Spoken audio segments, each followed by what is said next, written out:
Bismillahirrahmanirrahim. Geli insana, geli Müslümana 25 Ekim'i saat 12:40 hatta 5 dakikada Ligori bilimi ve rojvere girtini. Yani sibi. İca Hazreti Resulullah vakti bu roj hataya girtini durukatlı meşgiriye naveveli meşe kusufe. Ve Hazreti Resulullah diyor ki roj girtin necbu ku hinek insan efendim vefat kine hinek okçe güne Xuda Teala emrdi ki nişani Rabbi alemine meznai Rabbi alemine roj te girtini. İca limeca roj girtini çava limeca roj girtini eve merv kara bi cemaat jî bike û merv kara xura bi tenê jî bike. İca merv ku bi tenê kir bi vê te kirnî. Merv berê da qîblê beje bi niyetim berê qîblê dikim dirikat sünnet kusuf Allahu Ekber. Kavaku Allahu Ekber niyeta ani ve vecehtu bu khayne pişi ve Fatiha bu khayne pişi Fatiha kitab demeyin ki merv sad ayet sureti Bakara bu khayne. İşte herkes bir yanı zana bana ancak hafız Kur'an ben.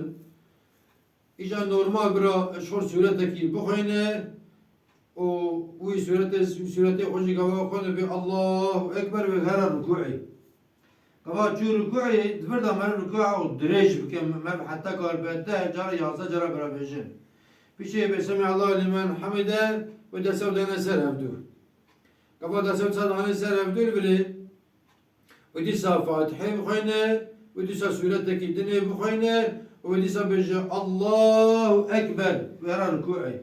Kava dvirda çu rükû'i ve tekrar rükû'a o direj bike cara yazda cara beraberjin. Tekrar ve Semihallahu limen hamide Rabbena ve lekel hamd acaba her secde burada. Secde normal secde tekrini ve secde abike ve tekrar Allahu Ekber tekrar Allahu Ekber her secde ve tekrar Rabbi. Gavak Rabu da süt sadene serevdu ve disa Fatiha bu khayne ve disa suretteki dine pişti Fatiha bu khayne ve tekrar bir Allahu Ekber. Kavaku Allahu Ekber disa ve rükû'a ve direj bike Qaski başı bimine ve tekrar Rabbi tekrar Rabbi tekrar da sevdene serhevdu ve disa Fatiha bu khayne ve disa suretteki direj suretteki çava zammı ve bu khayne ve tekrar her rükû'i. Kavat burada tekrar çu rükû'i ve rükû'a direj bike ve tekrar normalde Rabbi ve her secde burada ve her secde. Bütün secde normal o secde hakikaten ve Lisa Harun ya Allahu Ekber ve tekrar Allahu Ekber'e secde. Secde hakikaten tekrar Allahu Ekber ve Harun'i. Kuruluş ve etahiyata bu khayne piştivi.